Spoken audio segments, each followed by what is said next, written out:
The language of the left is coded differently.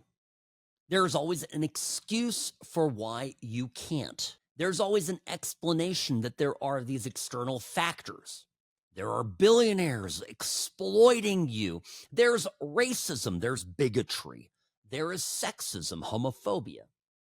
There is a slew of headwinds that are not your fault. Those are all things that the Democratic Party can help you fight, but you as an individual can't do anything about it. And when you really think about this and you disassemble that, unpackage it, it's very demeaning. And here we are again back talking about how the left demeans its followers, its acolytes, its political supporters. In other words, you are too weak, you are too inadequate as a person to overcome these challenges. These challenges are, and they start to use words like systemic, which, systemic, systemic feels like the system is against you, right? That's the language, meaning you can't, as an individual, overcome a systemic, block, a systemic force that's there. A systemic force requires Elizabeth Warren to bring her peace pipe, do some hocus pocus. Yeah, right? Of course, you have to give up by half of your wampum to make all that happen. But the point is, she will save you from it. The Democrats will save you from it. And Republicans, we have a different proposition. Our proposition is we're going to get out of your way and you're going to succeed.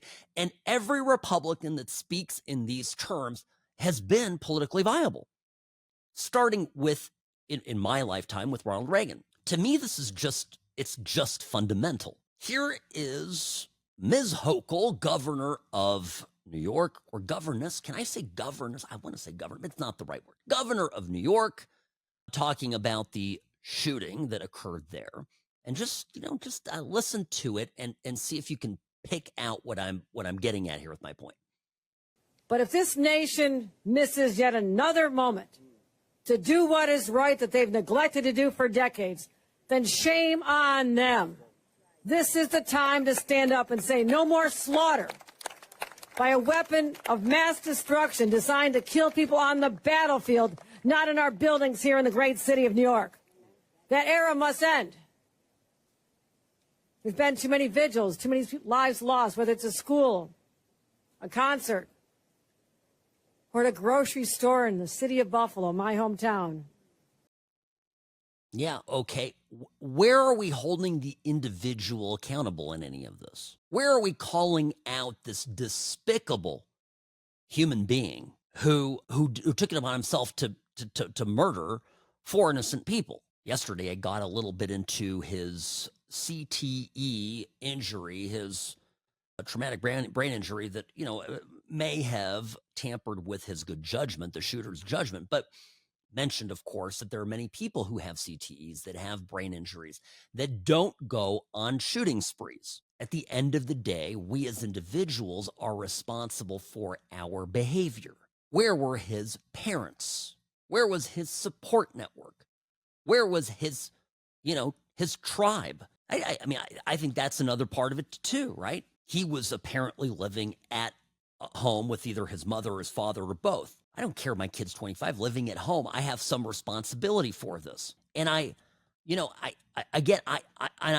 absolutely bristle at what Hochul is saying here. And I tell you why. You know that New York City's violent crime rates, we're going to compare New York and Las Vegas. New York City violent crime rates in last year, 2024, was 651 incidents per 100,000. In Las Vegas, where we supposedly have these relaxed, gun rules that she went after because, here's her statement, right? I just want to get at this here real fast. I'm pulling it up in my stack here. All right. New York has some of the strongest gun laws in the nation, writes Kathy Hochul. We banned assault weapons. We strengthened our red flag law. We closed dangerous loopholes, but our laws only go so far. When an AR-15 can be obtained in a state with weak gun laws and brought into New York to commit mass murder. In other words, Nevada, it's your fault. Nevada, he bought his gun here, I presume, right? That's what everybody's saying. So, bought his gun here. Had his CCW permit. Nevada dropped the ball. So again, let's look at violent crime. per 100,000 people, right? Make it fair. Violent crime in New York is 651 per 100,000. Violent crime in Vegas in the same time period is 441, significantly lower. New York's lousy gun laws, their gun control, their violations of the Second Amendment don't equal less violent crime. But that's what the left does. They always focus and fixate on some systemic failure, and they never want to empower individuals, both for good and also in the realm of accountability for wrong. The more we talk in this type of language, the more Trump does this, the more like, and by the way, every Republican congressman running for re-election needs to talk this way, because this is what America is craving. This is who we are. We are a nation of personal responsibility.